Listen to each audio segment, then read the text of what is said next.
pourquoi toutes ces reconductions alors que le gouvernement avait besoin d'un second souffle? Mais d'abord, quand on parle d'un second souffle, on peut faire un second souffle en faisant une toute petite pause et en redynamisant les choses. Il n'est pas dit que pour avoir un second souffle, c'est qu'il faut faire table rase. Ça, c'est la première chose. Et on a bien parlé d'un réaménagement et non pas d'un tout nouveau gouvernement, sinon je ne serais pas là. Donc, nous avons eu à évaluer les membres du gouvernement. On n'a pas publié, on n'avait pas besoin de le faire. Mais le président de la République et moi-même avons regardé les évaluations. Et je pense que même si pour certains secteurs, on peut parler de certaines faiblesses, mais en un an, le temps que les personnes s'adaptent à leur poste, c'est très difficile de penser que on va pouvoir faire un chambardement, avoir des grands résultats en un an.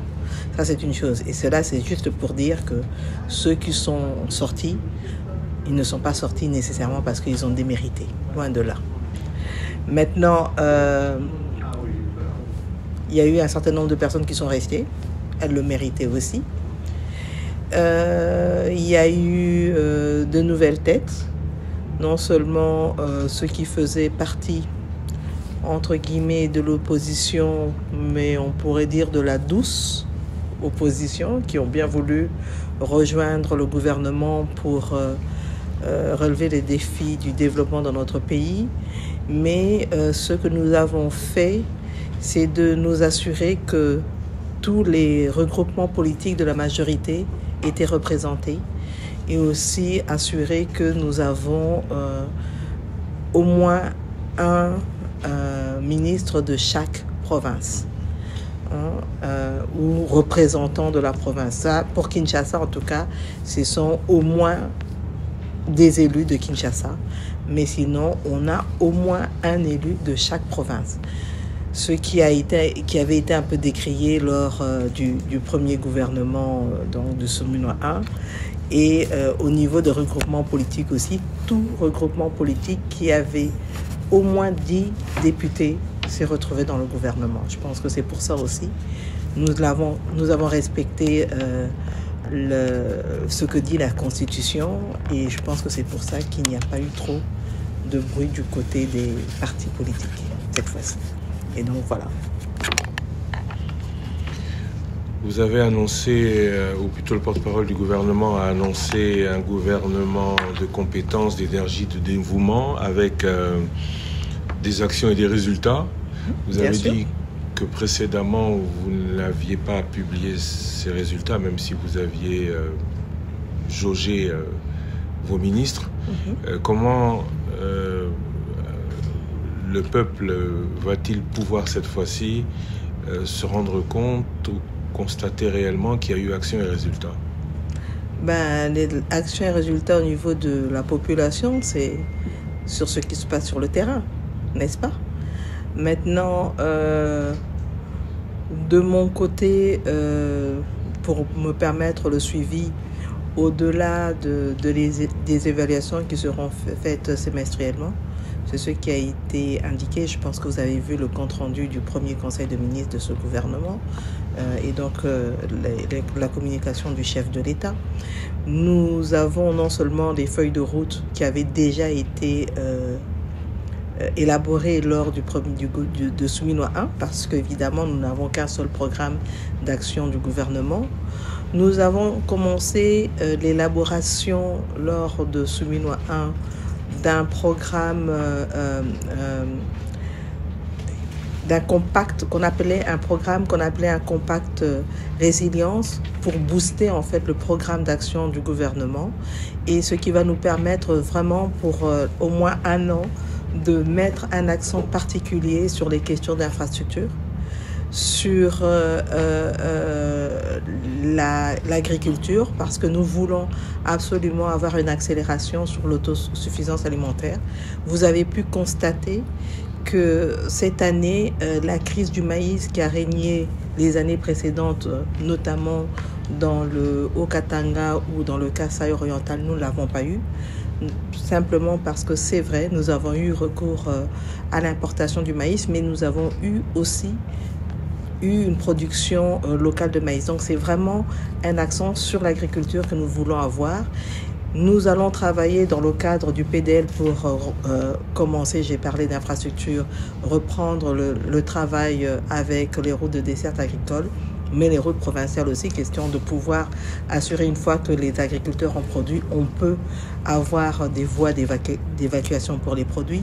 Et un autre programme, au-delà évidemment de tout ce qui reste dans le PAG, comme l'éducation, la santé avec la couverture santé universelle qui va continuer, nous allons mettre aussi un accent particulier sur la ville de Kinshasa, qui est la capitale, le centre des institutions. Et on ne peut pas continuer à regarder Kinshasa dans l'image qu'elle projette aujourd'hui. Il nous faut montrer que le gouvernement fonctionne, que le gouvernement a des actions, et cela se voit aussi par le fait que Kinshasa va devoir changer d'image. Puisque vous avez parlé en termes de résultats du prix du maïs, oui, les prix ont considérablement diminué, mais tout cela est dû à votre arrêté qui court sur une période d'1 an et qui, en fonction du budget 2025, ne peut pas être renouvelé. Est-ce que vous pouvez aujourd'hui garantir aux populations que, à partir du mois de décembre, où votre arrêté prendra fin au 1er décembre, il n'y aura pas d'augmentation des prix des produits de première nécessité? Je vais vous poser une question. Vous avez dit que je ne pourrais plus reprendre un tel... D'abord, ce n'était pas un arrêté, c'était un décret. Mais vous dites que je ne pourrais plus le reprendre. Pourquoi? Parce que dans le budget, il a été notifié que certaines taxes ne pourront plus être exonérées du fait du gouvernement, mais du Parlement. Donc, vous parlez de la loi de finances 2025. Tout à fait. Et donc, nous sommes en train de travailler sur une nouvelle loi des finances 2026. Et c'est une discussion que nous aurons avec les élus du peuple, parce que vous savez, quand, par exemple, on donne des exonérations, qu'on donne des facilités, notamment ce qui a été fait dans un décret comme facilité pour les entrepreneurs qui sont à l'est du pays, et qu'il nous a été demandé par les élus du peuple de voir comment aider ces personnes qui travaillent pour avoir un revenu et ramener un certain nombre de ressources, et notamment des ressources alimentaires en RDC, et particulièrement à l'Est. C'est les élus qui l'ont demandé. Et donc, il y a toute une discussion qu'on aura avec eux dans le cadre de la loi de finances 2026. Et je pense que ce type de barrières pourront être levées, parce qu'il est important que le gouvernement puisse avoir cette capacité, cette flexibilité en fonction du contexte dans lequel on se trouve, de pouvoir donner un certain nombre de facilités aux entrepreneurs qui travaillent dans notre pays. Je reste dans la publication du gouvernement. Oui. L'opinion congolaise attendait un gouvernement resserré avec un nombre réduit des ministres, comme le président de la République l'avait dit lorsqu'il a réuni les cadres de l'Union sacrée, alors que cela n'a pas été le cas à la formation du gouvernement. Est-ce que pour un pays comme la RDC, il est difficile, Madame la Première ministre, d'avoir un gouvernement de moins de 40 ministres? Quelle est la vraie problématique avec un gouvernement pléthorique qui peut-être pourrait répondre, si réduction il y avait, à la problématique de la réduction du train de vie de l'exécutif? Ok, je vous dirais, je ne vais pas encore entrer dans la question de la réduction du train de vie de l'exécutif, mais je dirais que si vous regardez les pays qui nous entourent, certains pays, à proportion gardée, ont un nombre important de membres du gouvernement. Maintenant, n'oublions pas, et je l'ai dit au début, nous avons le devoir de respecter la répartition politique au sein de l'Assemblée, cette représentativité. Nous avons le devoir de pouvoir la respecter et en même temps, nous avons aussi à regarder un certain type de profil que nous avons besoin au sein du gouvernement. Donc l'un dans l'autre fait que nous arrivons à ce nombre-là. Effectivement, les discussions que nous avons faites avec le chef de l'État, nous sommes partis sur un gouvernement beaucoup plus réduit que celui que nous avons, mais après arbitrage et tenant compte des considérations dont j'ai parlé, nous sommes arrivés à 53. Excellence, Madame la Première ministre, peut-être que le gouvernement garde ça en secret, peut-être, mais la situation à l'est du pays semble établir une forme de balkanisation qui ne dit pas son nom. On a l'impression que nous avons atteint les limites de la diplomatie parce que au niveau de la diplomatie, ce sont les résolutions des Nations Unies, du Conseil de sécurité, mais sur le terrain, tout ceci n'est pas appliqué. Et chaque jour qui passe, le Congo s'en va. Dans ces parties-là, c'est une autre administration, on nomme même des consuls. Alors, je pense peut-être qu'il faudra nous dire, y a-t-il une cohérence? Est-ce que quelque chose va se passer? Le pays va-t-il retrouver son intégrité? Sinon, la guerre peut-elle encore une fois être une solution à envisager? Écoutez, la guerre est déjà là.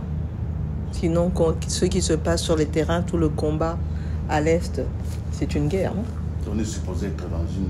Oui, maintenant, ce dont vous voulez, c'est déporter la guerre en dehors de nos frontières. Ça, c'est un autre débat. Mais, vous savez, la situation aurait pu être pire que ça. Donc, quel que soit X, c'est vrai, nous avons perdu quelques territoires en République démocratique du Congo, mais ce n'est pas la fin. C'est vrai que nous avons compté sur la diplomatie. La diplomatie a joué, parce qu'il était important d'arriver à nommément indiquer qui était l'agresseur. Et je pense que ça, c'est un élément important que nous avons réussi à travers la diplomatie agissante du chef de l'État et du gouvernement, à travers notamment la ministre d'État aux Affaires étrangères. Maintenant, je pense qu'il est important de continuer le processus de paix. Nous avons eu les résolutions des Nations Unies, la 2573 au niveau du Conseil de sécurité. Du Conseil de sécurité. Nous avons eu un certain nombre de résolutions au niveau de l'Union africaine, au niveau de la SADC, la EAC, mais c'est vrai que cela n'a pas suffi. Raison pour laquelle nous avons, avec l'appui des États-Unis d'Amérique, du président Trump, été dans les accords de Washington, signés entre le gouvernement congolais de la République démocratique du Congo et le gouvernement rwandais. Maintenant, il y a assez pour parler au niveau de Doha.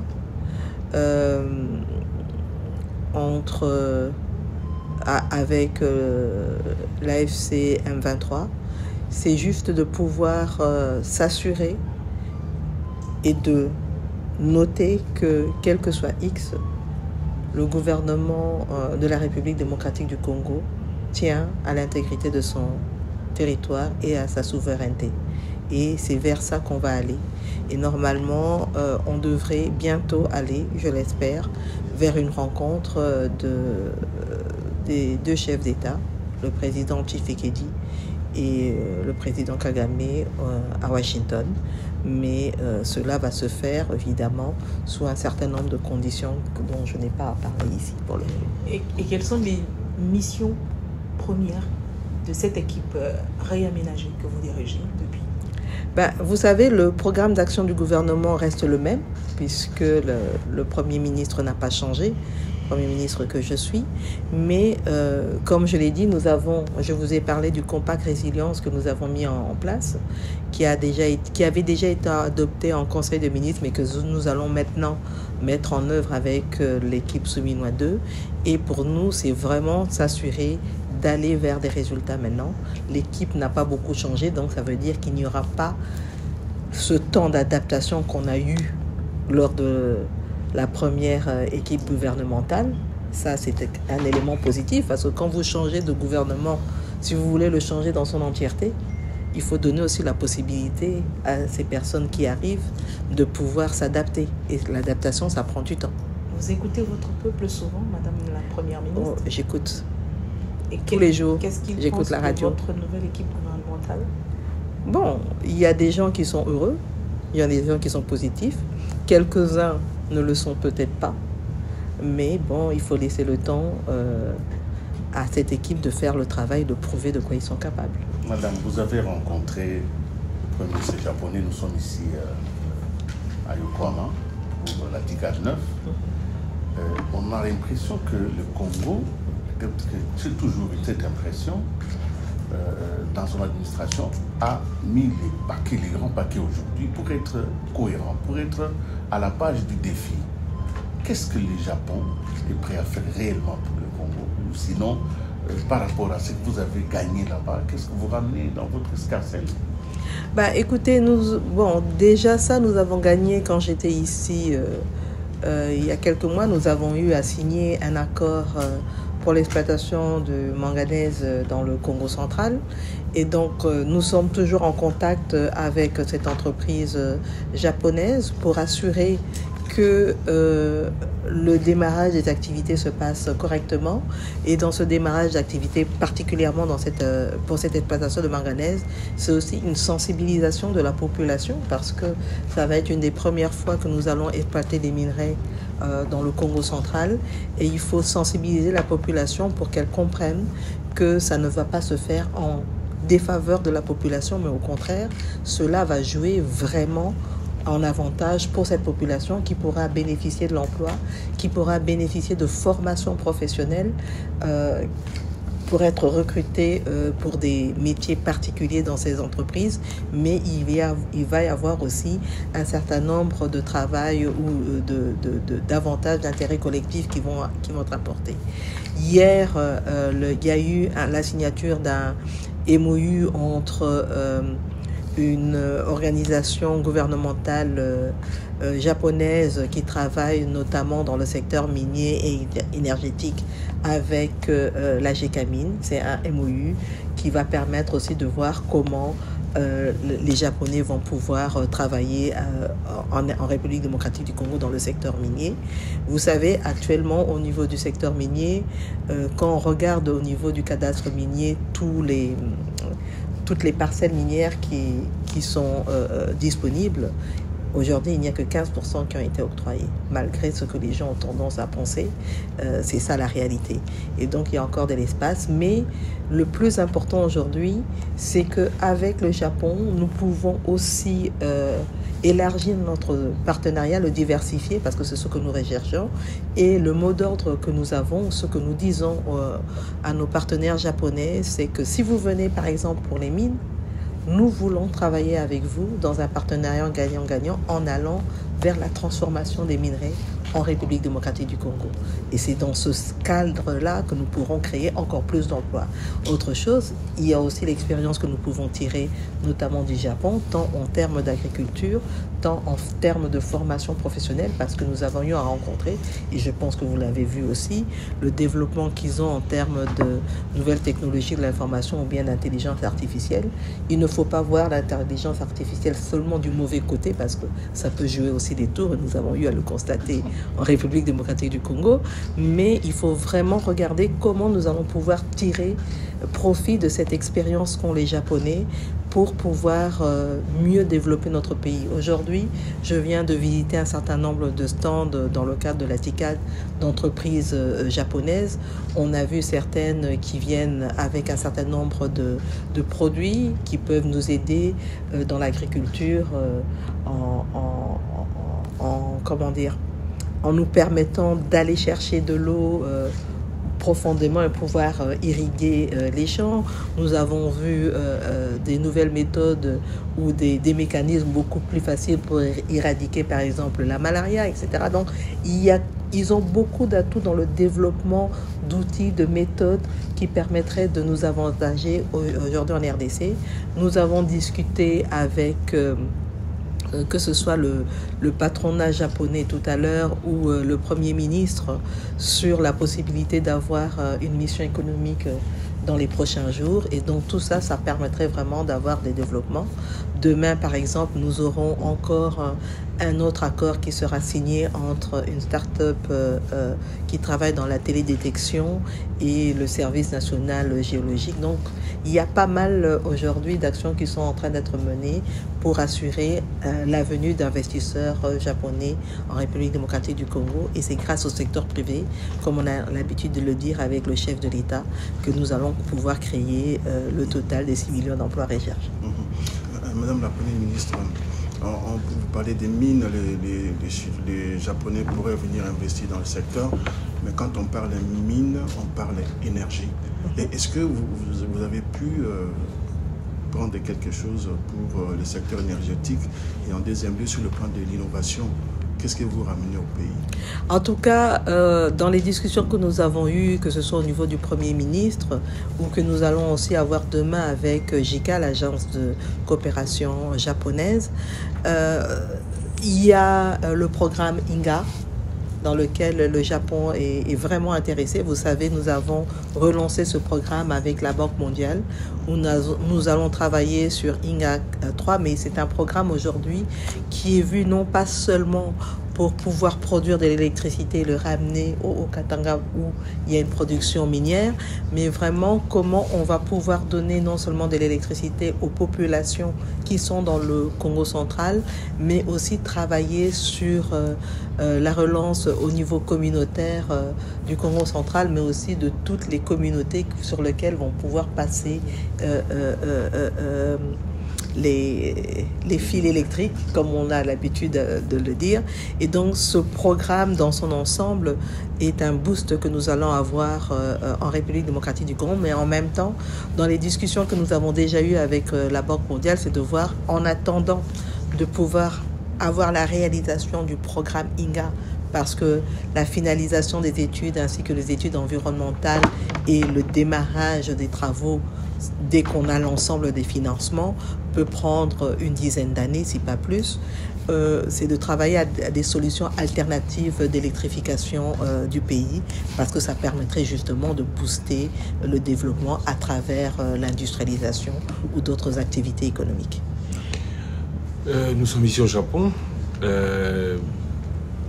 Au niveau international, les relations entre Kinshasa et Tokyo semblent aujourd'hui s'améliorer. Nous sommes de nouveau éligibles aux aides du Japon après un grand moment d'absence, dû notamment au non-paiement de dettes et à une certaine mauvaise gouvernance. Le Japon renoue avec le Congo, les États-Unis veulent avoir un nouveau contrat, mais dans tous les cas, ces pays, vos interlocuteurs, parlent de lutter absolument contre la corruption. Les Américains ont dit pendant de très nombreuses années qu'il n'y aura pas d'investissement en RDC tant qu'il y aura autant de corruption. Vous avez nommé un nouveau ministre de la Justice. A-t-il un mandat particulier? Que pouvez-vous annoncer de plus à faire dans le secteur?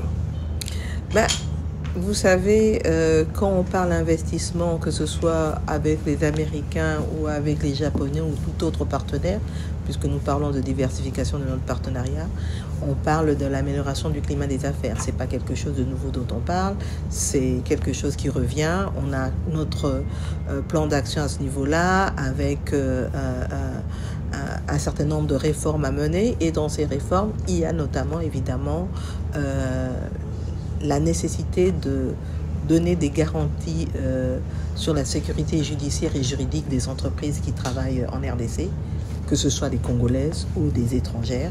Et il y a aussi cette lutte contre la corruption. Alors, la lutte contre la corruption, c'est vrai que le nouveau ministre d'État au niveau de la justice aura à travailler sur cela. C'est vraiment un point sur lequel on doit prêter une attention particulière, mais il faut savoir aussi que quand on parle de corruption, on parle de corrupteurs et de corrompus. Et donc, il faut le regarder dans son ensemble. Raison pour laquelle, même quand on regarde nos différents services, si aujourd'hui, au niveau de la fonction publique, on est en train de travailler pour une amélioration de la rémunération des travailleurs, si aujourd'hui nous avons cette caisse nationale de sécurité des agents et fonctionnaires de l'État, c'est pour permettre au fur et à mesure qu'on évolue de mettre les fonctionnaires dans les bonnes conditions, qu'ils ne soient plus des personnes qui peuvent être susceptibles d'être corrompus. Ça, c'est déjà un premier pas parce que ça va changer beaucoup dans l'environnement dans lequel on se trouve. Mais l'autre chose aussi, c'est au-delà de l'action qui sera menée dans cette lutte contre la corruption, il y a toute une action de sensibilisation où chaque Congolais doit être responsable aussi de ce qu'il veut que le Congo soit demain. Le gouvernement devra faire sa part. Ce n'est pas facile, mais aussi le Congolais lui-même, en tant qu'individu, doit se poser la question de ce qu'il veut que le Congo soit demain. Et pour ça, chacun devra jouer sa partition. Le gouvernement, absolument, on n'a pas le choix, mais il faudra aussi qu'on ait un levier, un effet d'entraînement avec la population. Mais ça, c'est ce qui se passera aussi notamment avec l'éducation, parce qu'à partir du moment où on va apprendre à nos enfants d'être des bons patriotes, en étant bons patriotes, il y a aussi cette question de corruption dont il faudra parler et assurer que demain, elle ne soit plus quelque chose qui nous permet, qui nous empêche en fait de nous développer. La RDC a un tournant. Le président Donald Trump, à chaque intervention, ou beaucoup, souvent, c'est une chance pour notre pays, parle de la RDC, de la guerre en RDC et de son souci d'y mettre fin. Aujourd'hui, il en parle. Demain, il pourrait en parler à l'envers. Si corruption subsiste, est-ce qu'on est conscient? Est-ce que le gouvernement est conscient? Est-ce qu'il y a urgence de mettre un terme, pas seulement à la corruption des fonctionnaires, mais aussi à la corruption des politiques? Bien sûr. Un artiste congolais a récemment déclaré que beaucoup d'investisseurs rebroussent chemin parce que à chaque arrivée, certains même membres du gouvernement demandent leur part pour toute création de société. En tout cas, moi, mon message est clair et je le dis à tous les membres du gouvernement, comme l'a déjà indiqué le chef de l'État. Pour nous, au niveau du gouvernement, il ne sera pas acceptable d'avoir ce type de comportement. Et cela est très clairement dit. Et je le dis à tous les partenaires que je rencontre. Si un individu vient vous parler de corruption, qui vous demande quelque chose en échange d'un service qu'il est censé vous rendre, vous me le dites. Et sur ce pas-là, je ne veux même pas transiger. Ce n'est pas acceptable. Si nous voulons développer ce pays, nous devons apprendre à nous comporter correctement et nous devons éviter justement à avoir encore aujourd'hui des méthodes ou des attitudes qui ne permettront pas aux investisseurs de venir dans notre pays et ne permettront pas de convaincre nos partenaires. Au contraire, nous devons aller au-delà de ça. Madame, dans cette phase importante où le pays est en train de chercher sa souveraineté et son intégrité, la presse a un rôle à jouer important dans la sensibilisation de l'opinion publique. Mais cette presse est laissée pour compte par les gouvernements. Ça fait 4 budgets, l'aide à la presse ne vient pas. C'est comme si nous étions des pestiférés. La presse, on lui demande tout et on ne lui donne rien.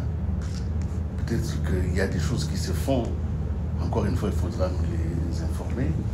Mais depuis 2012, on a parlé de l'aide à la presse. On avait même parlé d'un montant qui devrait être dans les budgets de l'État pour que cette presse sorte des marécages de la misère où est-ce qu'il se trouve aujourd'hui. Vous venez d'avoir un nouveau gouvernement. Est-ce que la presse peut compter sur le gouvernement pour que le gouvernement puisse compter sur la presse? Je pense que la presse et le gouvernement, nous sommes des partenaires. Maintenant, entre partenaires, il va falloir se mettre d'accord sur ce qu'on veut. La presse a un rôle à jouer et je pense que ce rôle est de donner les informations, les analyser, les traiter de manière objective. Et au gouvernement, c'est aussi le plus possible donner l'information qu'il se doit, l'information correcte à cette presse pour qu'elle puisse la relayer en faisant ses analyses, bien entendu. Maintenant, la question du budget, c'est une chose. On va voir, j'espère que cette fois-ci, on pourra vous donner cet espace-là en termes budgétaires. Mais vous savez que nous avons eu même à avoir un collectif budgétaire pour réduire le budget parce que face à la guerre, évidemment, nous ne pouvons pas avoir toutes les ressources que nous aurions voulu pour le mettre dans le développement et la liberté de la presse fait partie de ce développement-là. Maintenant, au-delà de ça, la question que je me pose, c'est combien il va falloir mettre dans le budget pour la presse pour assurer que cette presse devienne vraiment une presse indépendante mais objective. Est-ce que c'est ça qui va résoudre le problème au niveau de la presse? Je me pose la question. C'est un débat. Oui, c'est un débat. C'est un débat. Est-ce que vous êtes sûr que dans d'autres pays en développement, c'est cette manière-là qui permet à la presse de subsister? Je pense que c'est un débat. On pourra discuter de cela en long et en large. On n'aura pas fini la discussion ici.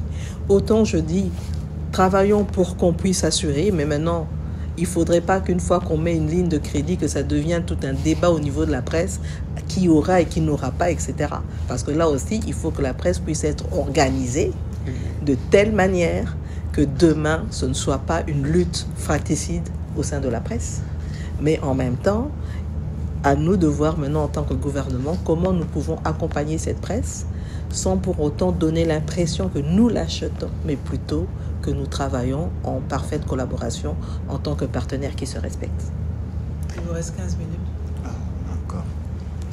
Autre sujet abordé au cours de ces assises ici à Yokohama, c'est des thématiques liées notamment à l'agriculture et à l'éducation, puisqu'il faut co-créer des solutions, notamment nous on a besoin de l'agriculture pour nourrir les Congolais, il faut cultiver. Comment capitaliser ce secteur pour bénéficier de l'expertise du Japon? Ça, c'est d'abord pour le côté agriculture. Et pour l'éducation, la RDC fait un pas vers l'avant, un très bon pas, notamment dans le PDL 145 territoires, en construisant des écoles. Comment reprendre le modèle japonais pour améliorer ce qui est déjà fait dans ce secteur? Mais déjà, pour les deux secteurs, que ce soit l'agriculture ou l'éducation, c'est de voir comment profiter, capitaliser de l'expérience du Japon en la matière et permettre ce partage d'expérience avec la République démocratique du Congo. Une chose est sûre, dans ce partage d'expérience, il y a à voir aussi toutes les solutions qu'eux ont eu à utiliser d'un point de vue technologique. Je vous ai dit que nous avons visité des entreprises qui ont aujourd'hui un certain nombre de matériaux ou de produits qui permettent de développer, de mieux irriguer, etc. Donc, nous pouvons vraiment tirer profit de cela, mais nous pouvons aussi tirer profit de cette expérience japonaise en termes de formation. Comment mieux former nos agronomes, etc., pour permettre vraiment que ce métier, qui devrait être un des métiers nobles en RDC, parce que, comme l'a dit le chef de l'État, aujourd'hui, on voudrait avoir la revanche du sol sur le sous-sol, et pour ça, il faut cultiver la terre. Donc, il nous faut des agronomes qui soient suffisamment formés, mais aussi qui puissent avoir le maximum d'équipements qui vont aider justement tous les petits agriculteurs à pouvoir produire ce qu'il faut pour l'autosuffisance alimentaire. Ça, c'est une chose. Au niveau de l'éducation, évidemment, il y a non seulement une question de civisme important à inculquer à nos enfants, mais aussi c'est la qualité du programme qu'on veut leur donner. Aujourd'hui, Madame la ministre d'État en charge de l'éducation nationale, pour ne parler que du primaire, est en train de travailler sur cette amélioration du programme que nous donnons aux enfants, avec le PDL sans cancer territoire, c'est une question de construction d'infrastructures, de bancs, etc. Il y a encore du travail à faire sur ce point-là, mais maintenant, il faut vraiment qu'on mette l'accent sur la qualité en regardant non seulement l'amélioration des conditions de travail de l'enseignant, mais aussi en regardant, comme je l'ai dit, la qualité. Et dans cette qualité, il y a cette amélioration dans le cadre du contenu, mais aussi en termes de technologie. On a décrié, certains d'entre vous en tout cas, ont décrié le fait qu'on ait pu commencer à voir les résultats des examens d'État rapidement. Mais c'est juste l'intelligence artificielle qui a été utilisée. Elle a été utilisée à bon escient et de manière positive. Et donc, ça a été un test pilote que l'on va pouvoir continuer parce que ça n'a pas été fait sur toute l'étendue des territoires. C'est certaines provinces éducatives qui ont pu bénéficier de cela, mais maintenant qu'on a pu voir comment ça fonctionnait, que ça a bien marché, c'est vraiment de l'étendre sur l'ensemble des provinces éducationnelles du pays et assurer que les prochaines années, au moins, on aura des résultats d'examen d'État fiables qui permettraient maintenant d'avoir à l'université ou dans les instituts supérieurs ou dans des instituts technologiques, des étudiants qui auront des résultats à temps pour pouvoir accéder à temps dans les années, à l'ouverture de l'année académique. Et je pense que ce sont des éléments importants. Et encore une fois, je le répète, c'est le travail qui est en train d'être fait en termes de contenu, en termes de qualité du programme qui va nous permettre d'avoir un boost. Parce qu'aujourd'hui, il faut voir comment on va former nos enfants. Et dans cette formation, quand on regarde en termes de métiers dont on aura besoin dans l'avenir pour développer notre pays, on ne devra pas seulement regarder l'université ou l'enseignement supérieur, parce que nous avons besoin d'un certain nombre de métiers aujourd'hui que nous n'avons plus. Si vous regardez, quand vous recherchez un maçon aujourd'hui, un bon maçon, un bon charpentier, un bon plombier, on a des problèmes. Même vous tous, je suis sûre, quand vous avez des problèmes de plomberie chez vous à la maison, chercher un bon plombier devient un problème dans notre pays. Et même à Kinshasa, la capitale. Et donc, ce sont des métiers qui, demain, sont des métiers qui vont devenir des métiers porteurs et importants pour construire notre pays. Et c'est tout ça que nous devons regarder. Nous devons voir comment mieux orienter nos enfants. Parce que quelqu'un qui a un métier comme un bon maçon, c'est quelqu'un qui, en maîtrisant ce métier-là, pourra créer sa propre entreprise, devenir son propre patron, créer de l'emploi parce qu'il va recruter d'autres et c'est comme ça que le pays va se développer.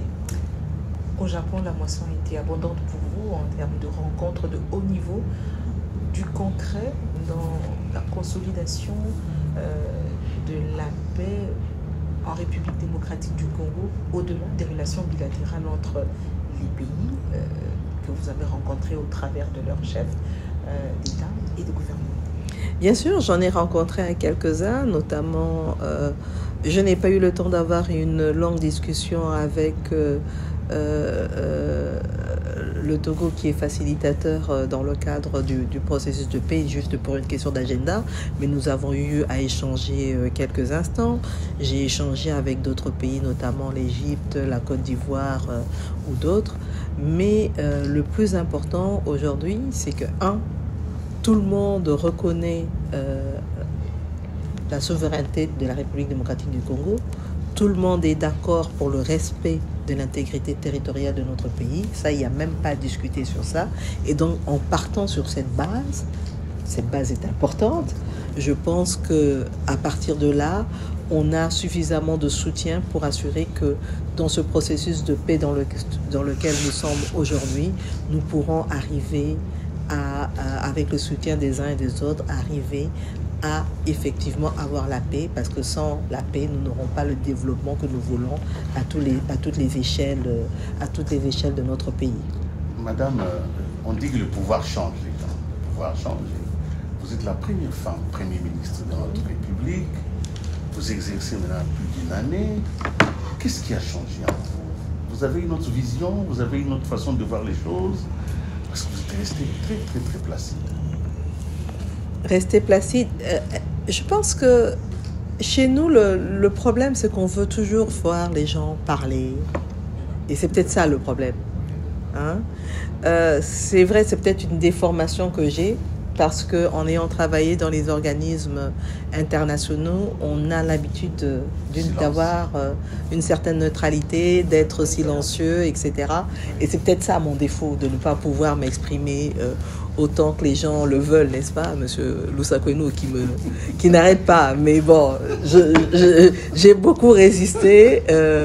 Mais bon, je me suis dit, cette année, peut-être que je vais faire cet effort-là, de parler un peu plus pour expliquer ce que nous sommes en train de faire, parce que je pense que la population congolaise a besoin de savoir ce qui se passe, qu'est-ce qui marche, qu'est-ce qui ne marche pas, où est-ce que nous avons des contraintes et comment nous pouvons, avec elle, cette population, avancer pour le développement de notre pays et aussi peut-être pour les femmes congolaises. Moi, c'est vrai que je suis parfois surprise de voir au niveau des petites filles même et des jeunes filles ce que ça peut être comme émulation, parce que je pense que ça permet de démontrer qu'une femme est capable de travailler et d'apporter beaucoup pour son pays. Maintenant, qu'est-ce qui a changé? Je ne saurais pas vous dire, c'est vous qui allez me le dire, je pense. C'est vous qui allez en juger. Mais je pense que le plus important, c'est de rester focus sur ce que nous devons faire pour le développement de notre pays. Ça, c'est le plus important. Et ce qui a changé pour moi, peut-être que je vais le dire, c'est d'avoir une compréhension plus accrue de ce que le gouvernement doit faire pour le pays. Quand on est en dehors, on voit les choses d'une certaine manière.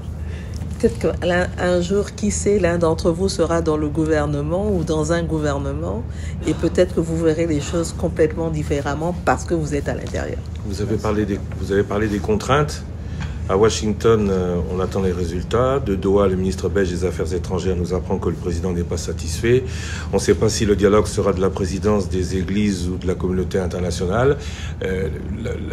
La grosse contrainte, c'est la guerre pour une première ministre comme vous, qui ne sait pas mieux programmer ce qu'elle doit faire. Alors, est-ce que sur tous ces points, vous avez une vue claire? Vous savez nous dire ça arrive quand? Et qu'est-ce qui arrive quand? Les conclusions de Washington, de Doha et du reste. C'est un processus de négociation. Comment voulez-vous que je vous fixe un moment précis? Est-ce que vous savez être plus précis sur un sujet posé par un auditeur de Top Congo hier? Lequel? Vous êtes une maman. Willy Kalingai a rappelé que c'est une dame, vous êtes une dame et que vous avez en politique d'autres perceptions. Vous allez faire le marché assez régulièrement pour nourrir la famille. Une maman sait combien de personnes elle a à nourrir, mais vous, Première ministre, vous ne savez pas combien de Congolais il y a. Est-ce que ce n'est pas aussi une contrainte de ne pas faire le recensement, de ne pas savoir combien de Congolais il y a pour programmer des lendemains meilleurs? Monsieur Christian Lusakwenu, arrêtez de me faire sourire, parce que un recensement, ça ne se fait pas parce que j'ai décidé aujourd'hui de faire le recensement que demain on l'a. Il y a un processus qui est tout à fait technique pour pouvoir faire ce recensement. Et je pense que quand j'étais au ministère du Plan, on a commencé à travailler dessus. Et aujourd'hui, il y a quelques mois, en étant Première ministre, j'ai lancé la cartographie qui va permettre à Kinshasa, qui est une des provinces pilotes, et c'est cette cartographie qui va permettre au fur et à mesure qu'on évolue de pouvoir mieux voir comment nous allons justement mettre les équipes sur le terrain, quels sont les éléments qui vont devoir être pris en compte dans ce recensement géographique de la population. Et j'espère que d'ici, je l'espère vraiment, d'ici fin 2026 ou début 2027, nous aurons pu avoir le début de ce recensement. Parce que c'est grâce à cela que nous aurons les statistiques nécessaires pour une meilleure programmation de notre développement. Si ce n'est pas fini...